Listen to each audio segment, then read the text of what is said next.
This is the cabin yard. That used to be a clothesline. For drying clothing. Now, it's been 9 years since I was here, so someone else obviously had used this cabin, because I know I sure never had that cake knife there.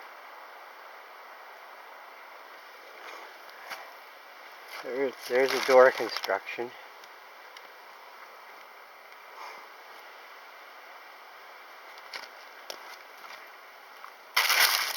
Oops. Yeah. It's hard to describe. Now, this is all fallen in.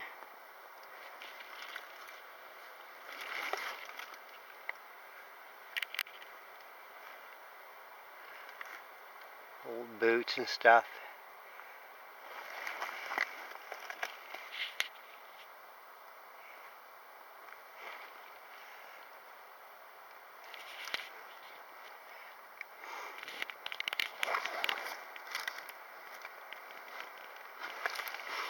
There's, of course, my lantern. Oh my God, an old bottle of matches. They're 9 years old. There's two bottles of matches. That was my bottle there. That other bottle over there is new. That's not my rope. That used to be a carry bag. There's all kinds of cordage in here. That's my old bow saw. Damn, I gotta get that. It's been years since I seen it. Just give me 1 second.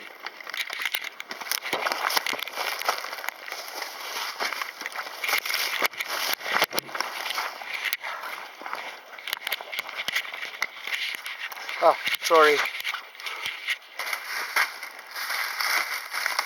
Good God Almighty. I've forgotten about this.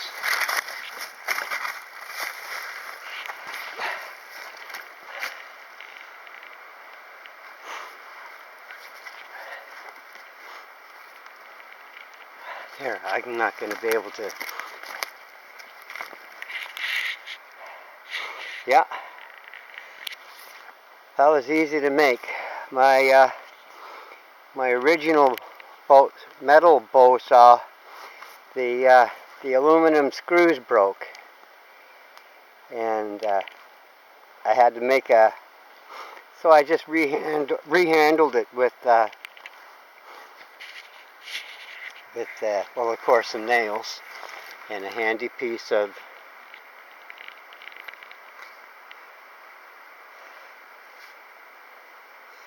a cedar limb. But that's there could cut a tree this size quite readily. You would have to work at it from 2 or 3 sides, but it worked. That's what I used to cut the big birch with.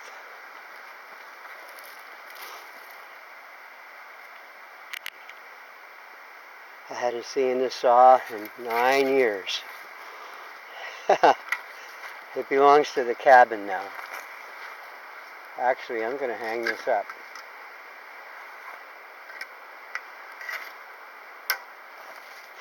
Well, I don't want to forget my light or my axe.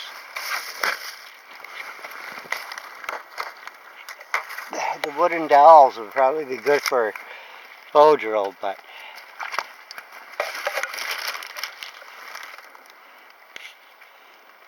that used to be the log bed there. I stuffed big garbage bags full of different things, and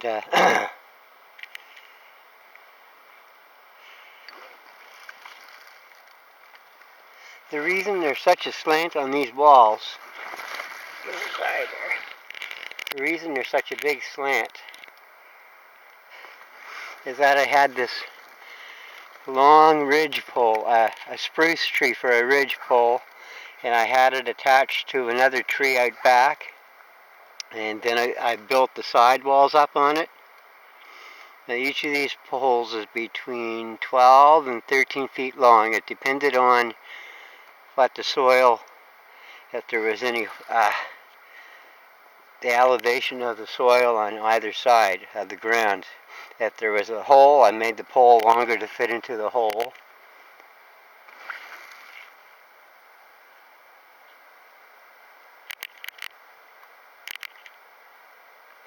I can't believe I got so excited over seeing my old saw.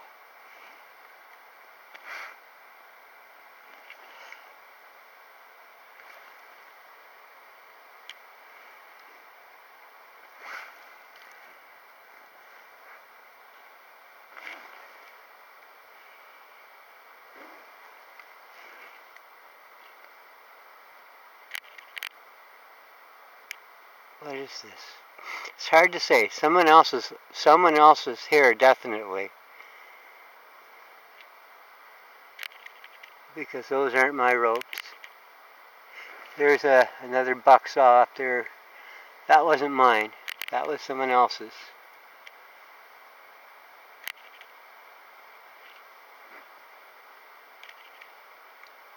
And there's old bags. I'm not even going to bother going in.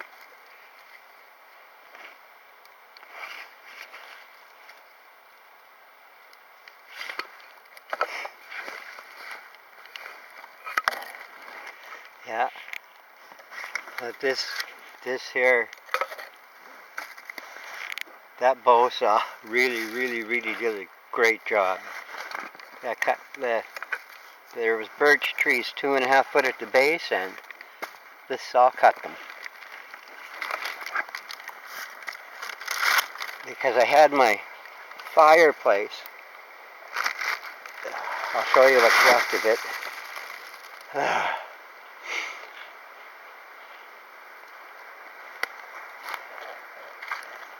Someone else did use this.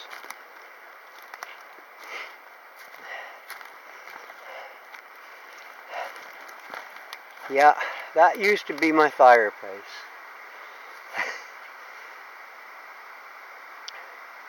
Used to be bigger. But as you can see, it goes from there all the way over to here.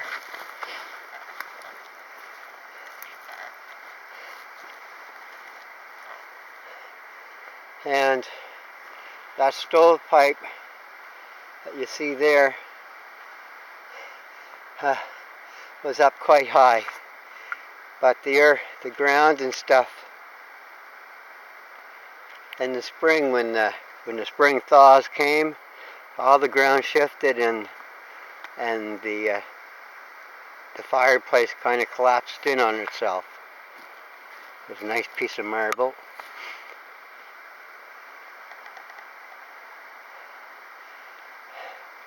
I can't believe I found my old saw still there.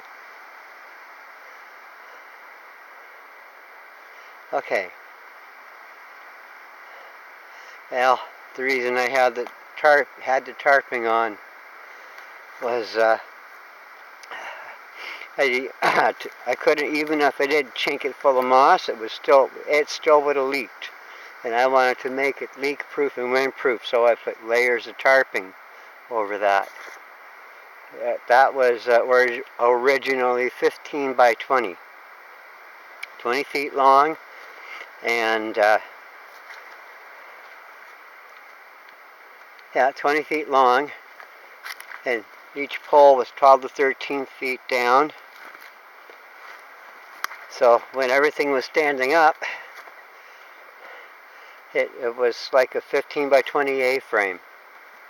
And the reason the front wall was so slanted was because I had the ridge pole up here on this tree. I mean, I had it attached up here. And I got the walls mostly constructed. The two side walls were constructed. And I had the part of the front wall done, but I thought, oh well, I don't need to connect that ridge pole to that anymore, so I sawed it off. And then I walked around to the front of the cabin, and I moved one pole, and the whole frame started sliding forward, like falling down. And I jammed up a stick under it, a pole, and the pole ended up being stuck there at 45 degrees. So I hastily built a 45-degree wall for the front. And now I needed a heat source, and this originally was this height here. This originally was this height here, and the stovepipe went up. But I had a layer of clay. I used buckets and buckets and buckets of clay to cover the whole thing over. And that sealed any, oh my gosh, drafts and stuff like that, and allowed the fire to burn okay. The original firebox in there was 3 feet deep and 4 feet wide, and it was the top cross stone, the mantle, the fireplace mantle was 5 feet high. So yeah, I could put some nice big wood in there. Yeah, it took a lot of work. Some friends from Miss Peck, some teachers, I think one of them passed away now. They kind of kidded around and said that, told me I must have used every stone in Miss Peck's stream. And at times it felt like I did. Because there was time has broken up some of these stones. These ones I just flipped end over end, and then I flipped them upward, and it was quite the work, but it was well worth it. Oh my gosh, there were days when the weather out here was just miserable with cold, and but that whole fireplace, all these stones,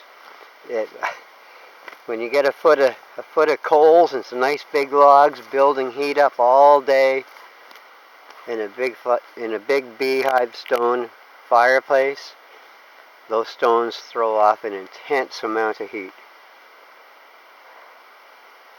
I'm actually tempted to build another cabin, but well, with the boss, I don't know if I'm going to have time to do that.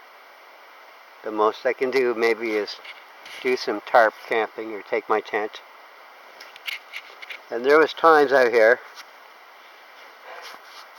that I would secure the door shut and make my coffee and stuff, and just totally relax. And I hear all the normal nature sounds, and then there were times when it would just go dead quiet, and that was like probably a dog, a bear, or something walking or padding around outside. But I never went outside. I didn't open the door. I just continued relaxing. I kind of knew when I knew when there was a moose or a bear or something around, because this was the backyard of the cabin, and it's gorgeous. There's our little hill going up there. That's an old tree. That tree is a 200-year-old tree, that one.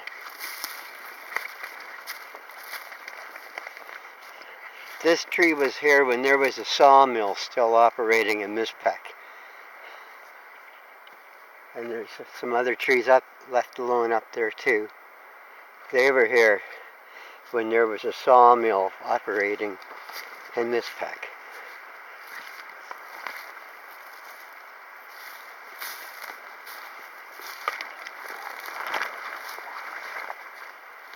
Now, yeah, I think my trail went up here.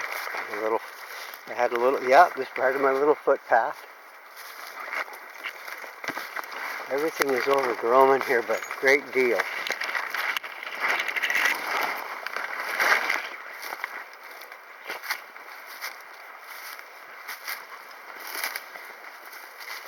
Ah, that used to be a pool of water.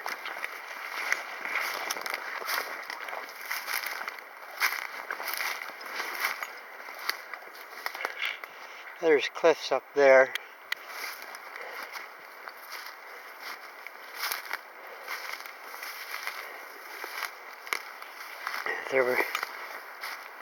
It is gorgeous here.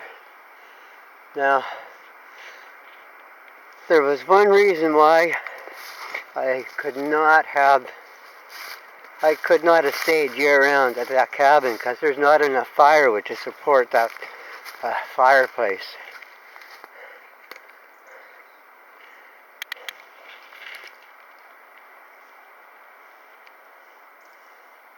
Oh, I love these sumac and the birch.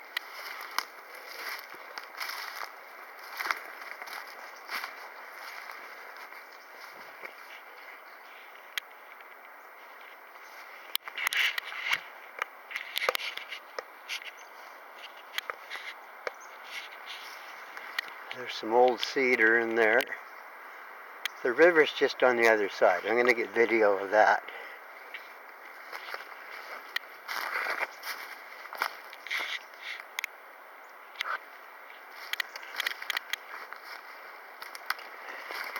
Now this used to be, the Mispec Stream Valley was washed out by stream. So this is part of the old stream course. And you can tell by looking at those ridges of rock up there. Water running down and the stream course itself changing over a couple thousand years fashioned this little area.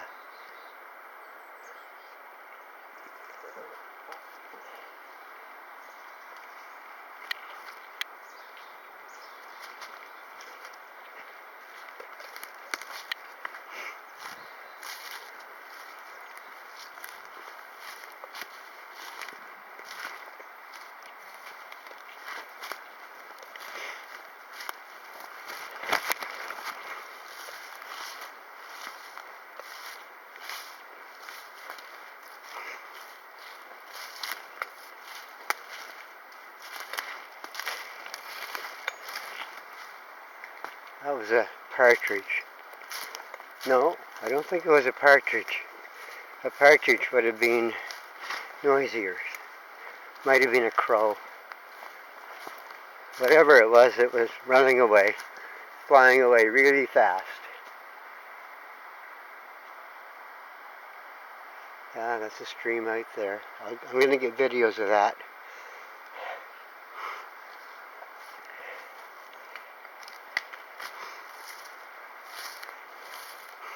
This is the country.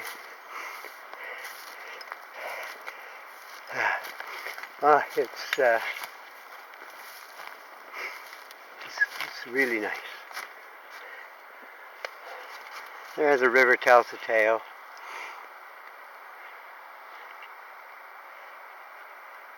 Animals could make dens almost anywhere here because it's just the type of country to do it in.